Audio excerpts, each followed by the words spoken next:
Oh yeah.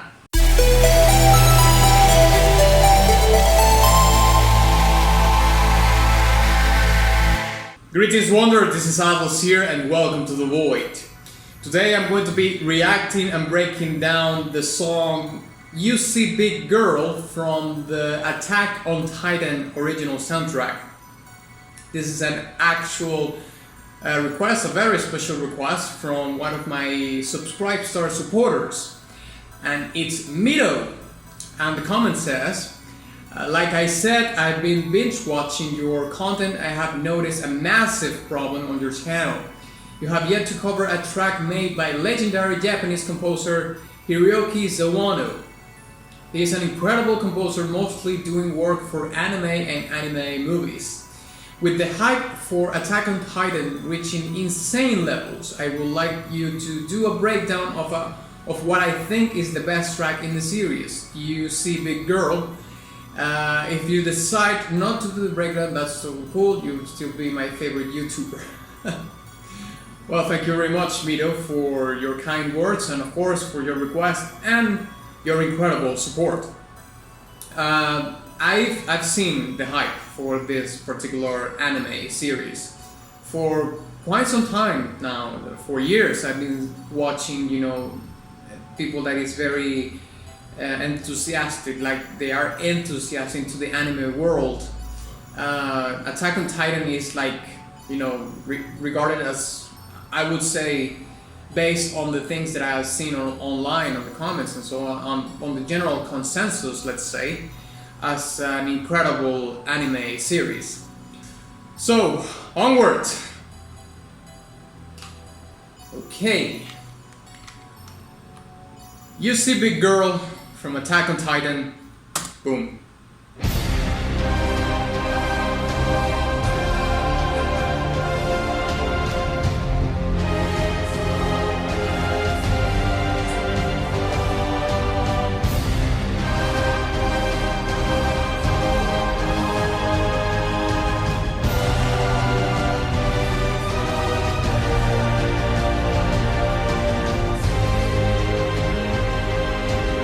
Starting really big.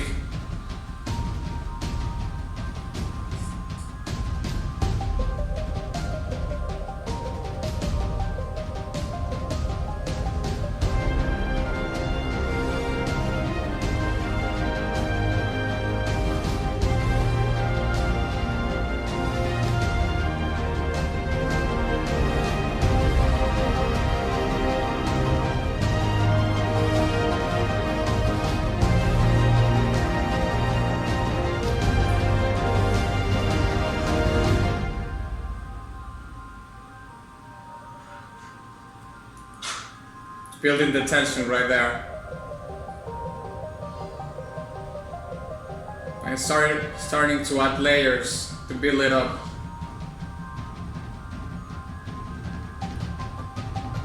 And the intensity of the notes in the percussion.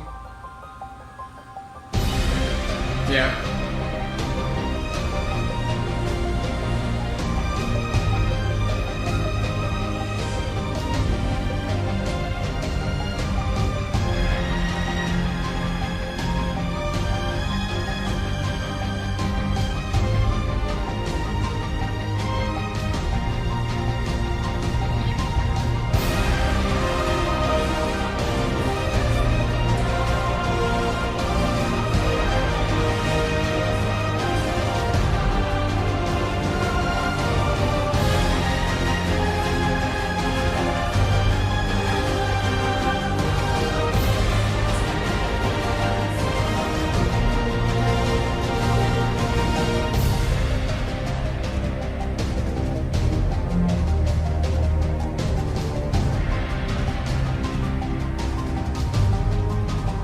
I love that synthesizer.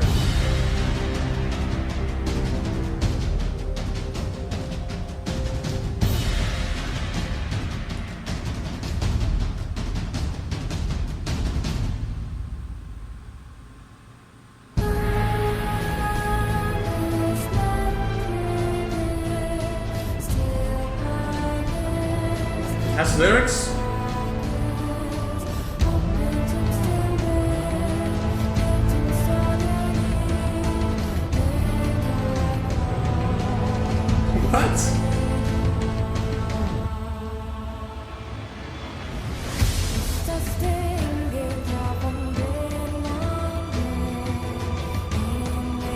got goosebumps out of that.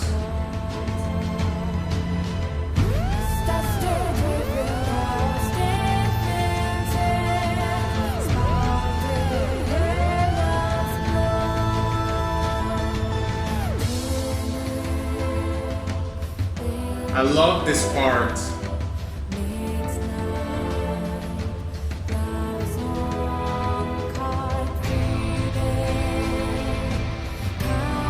But we have electric guitars.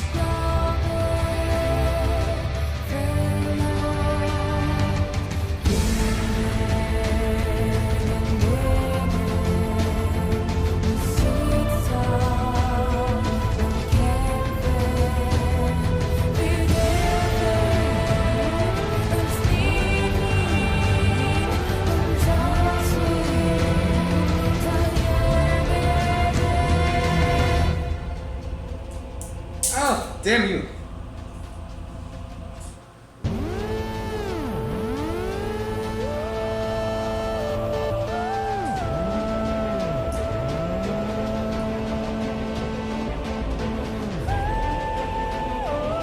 Oh my, that vocal performance is fantastic.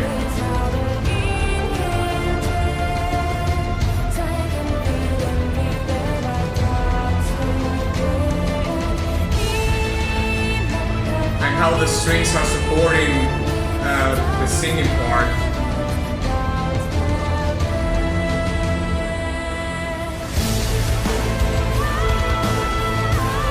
What?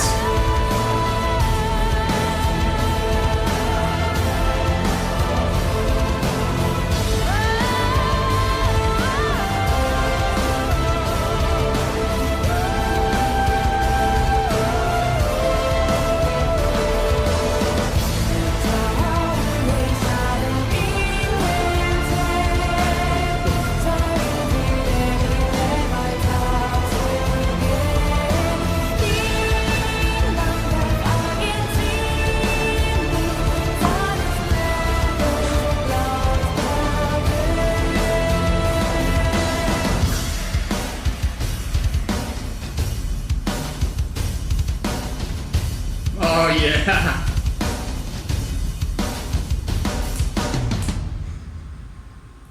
That was it, right? Oh boy, yeah. Yes. I loved it.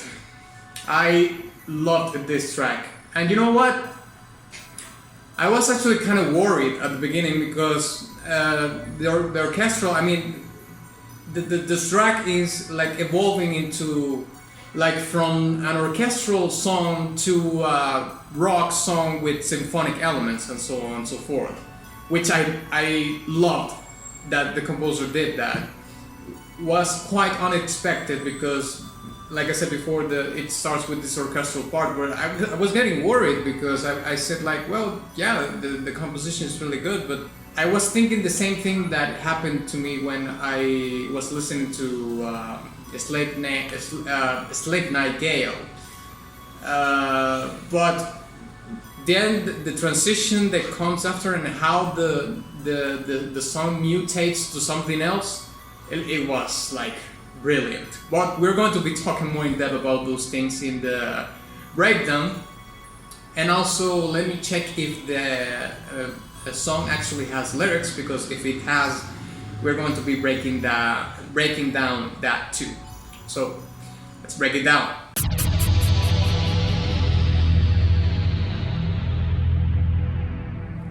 Okay, so as it turns out, the track actually has lyrics. To my surprise, they are specifically written in German. I didn't see this coming, although it's a very welcoming surprise. And of course, I did notice that the singing was not in Japanese. Like Japanese it's very obvious when you know the singer is singing in Japanese. But in this case, I knew it wasn't Japanese, but I couldn't figure out what language it was. But yes, it turns out that it is in German indeed. Okay, so by reading the lyrics, I just think that overall it's just a song that is talking about survival in a very against a very big threat, let's say, you know, because let's read the first paragraph, for example. Every living being dies someday, whether we are ready to die or not. That day will surely come.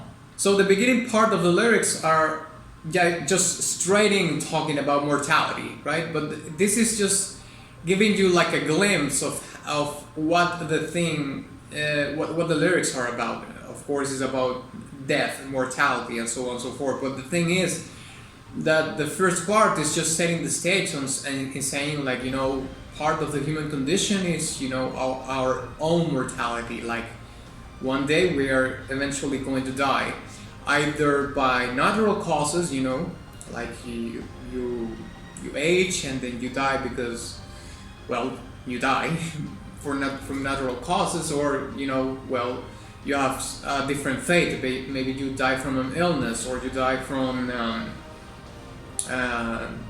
by the hand of other person. You know, someone kills you. So whether or not that happens is just part of who we are as a species, and not only us. You know, that I'm gonna even expand this like a whole lot, not talk only about human beings, but think about this. We have a span, at least in the Western world, of 75 years as a lifespan. Like, it's an average statistic, like 75 years old, so it's the average. So of course we are finite, we have like a 75 years of life on average. And of course, you know, dogs live like 15 years, 16 years old, and like that's like the average lifespan that they have, and so on and so forth, right? Plants die, other animals die, we die, but I'm just going to bring it on another level and think about all the things that we see on the universe, you know. And one of the most beautiful things that we have in the universe is, of course, stars. At least as life as we know it wouldn't be possible without light, without a source of light, and in our case, the sun. But think about this: even stars die, you know, and that, to me, such a magnificent, a splendid thing of nature, actually has an expiration date, you know. Of course, the span of a star is something absolutely insane, like billions of years. But at the same time, you think like, well, yeah, it spans billions of years, but at the same time, it eventually dies.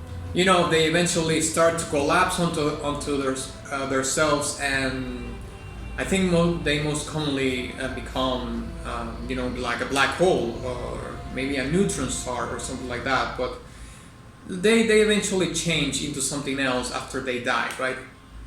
But thinking about that, even, you know, things in the universe have a time limit, let's say, an expiration date. They die if we try to approximate it to, you know, the human experience. But I just went on a tangent. Let's come back here to that track, to the actual track itself. And yes, the track is just opening with the invitation into reflecting and thinking about our own mortality, whether or not that's something that we were ready or not. So next we have, is that the angel who flew down from the twilight sky? Is that the devil who crawled out of the crevice? So I think in this particular part is just some of the questions that we might have about an afterlife, you know. Is an angel going to come for our soul, or you know, a devil or a demon is going to come out of the abyss or something like that and crawl us out this plane, or whatever you want to call it? But it's certainly questions that well, I've asked myself this kind of questions, you know, about the afterlife, if there's something else about after death. And that, of course, relates to what we had as a premise in the previous part, which is the mortality as it is. So next we have tears, anger, pity, cruelty, freedom, chaos, fate, betrayal. We will fight against our fate, we must not give in into our fate. So I think this is where the actual storytelling of the track changes a little bit, because first we were talking more in general terms about mortality, but in this case it's like it's depicting a very specific situation that is happening in the universe of Attack on Titan. You know, tears, anger, pity, cruelty, freedom, chaos, fate, betrayal.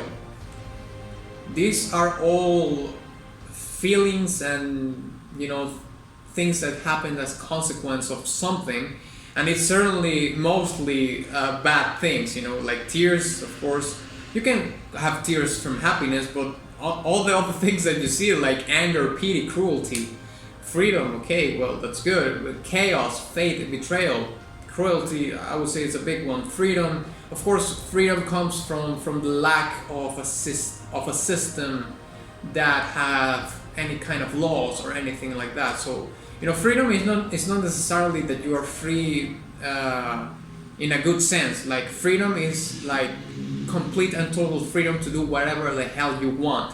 That means even killing someone without the fear of being, you know, judged by a system like the justice system that, you know, developed countries have. So freedom in some sense here, it doesn't necessarily mean like the freedom to go to the supermarket or something like that, you know, or the freedom to purchase a PS5 or whatever the hell you think, or freedom to make an investment.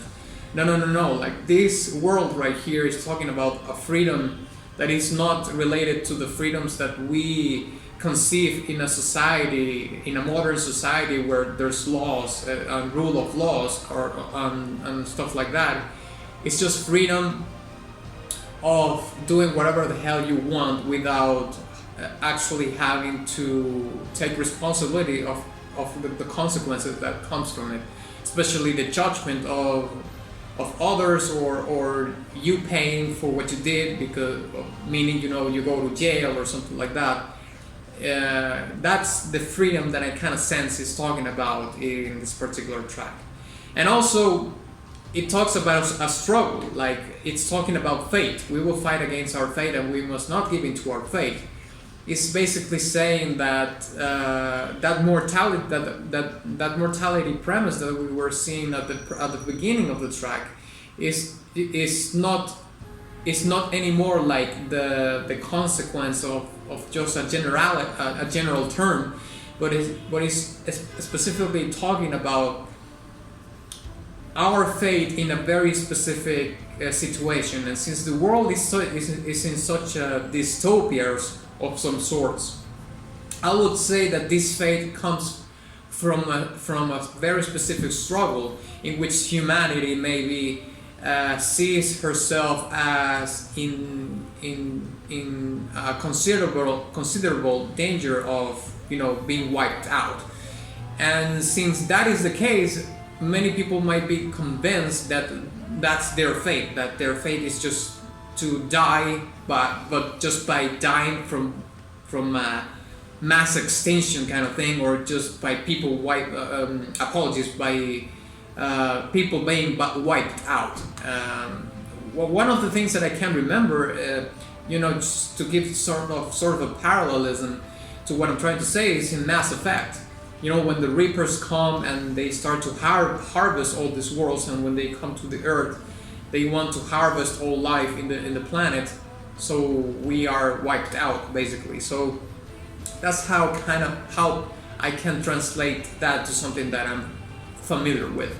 And finally, we have, with sorrow and confidence in our hearts, we show the will to move on.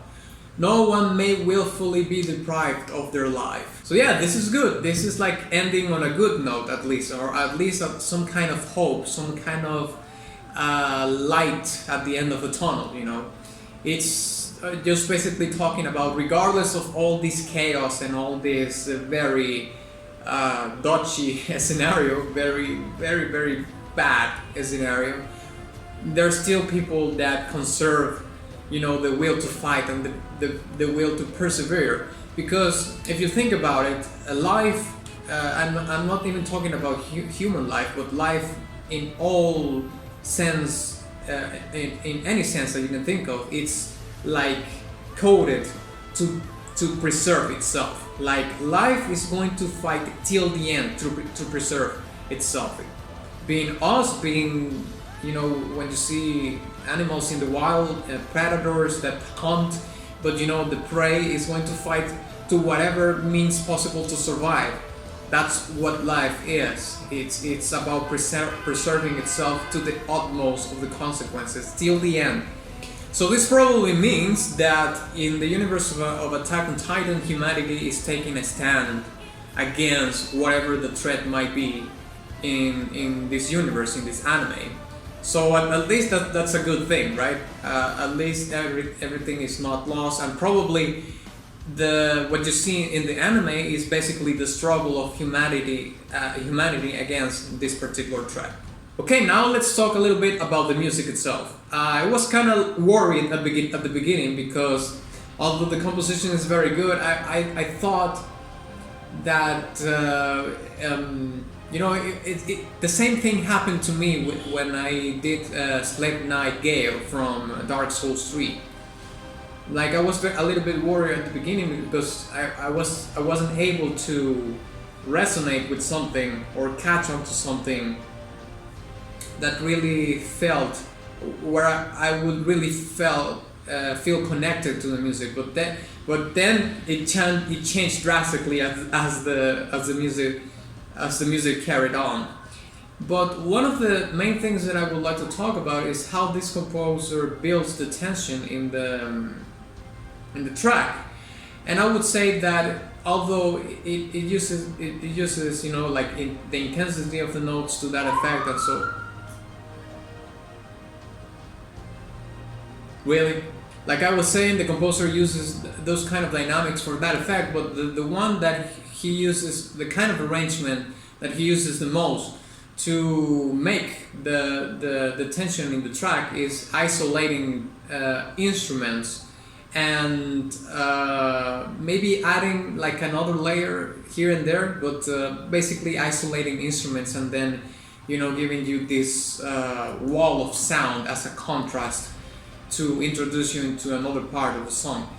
And that of course makes another interesting effect, which is, you know, let's take a scale in between 1 and 10, or 0 and 10, let's say.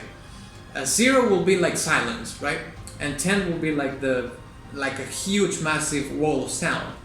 So if you start to deprive the track from layers of instruments, then of course the track is going to have less energy involved in it, and it's going to lower in the scale, you know.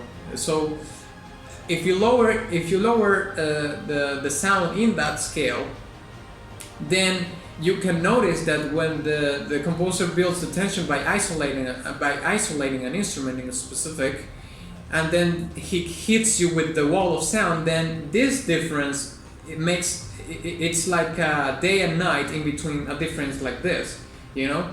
So it hits harder, way harder, that very bombastic transition that you can hear in the track, because the difference in the scale from here to here is of course more drastic, that let's say from 5 to 10 instead of 1 to 10. It's like super drastic, right?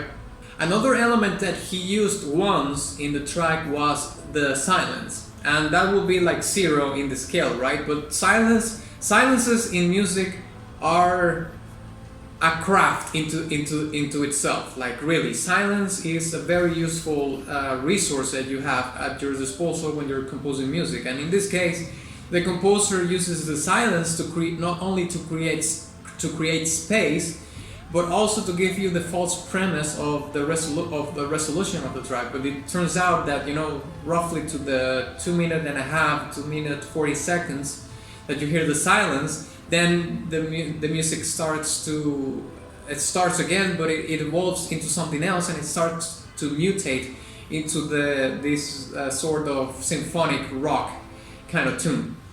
And speaking of mutation, to me, Like that was the thing that sold me into the track completely. Like first I didn't see it coming, like at all. Secondly, the progression, the evolving nature of the track that I've mentioned before, it's very much a natural thing that happens in orchestral music. But in this case, it's very different because the mutation is from an orchestral song to a symphonic rock kind of tune. So to perceive that kind of evolving nature, or translate that evolving nature that orchestral music has into a more traditionally perceived structure from a rock song, let's say, as an example, as a general example. Sometimes it's hard to do, but the composer managed to carry that evolving nature into the second part, or the mutation of the track, because to me it mutates slowly, and I think it very much needed to be that way, because like at the 2 minutes and 40 seconds, something like that, the song starts to mutate with this very abrasive synth lead that it has some sort of expression or modulation on it, that you hear that it opens and closes and opens and closes. It actually sounds like an alarm or something like that, right?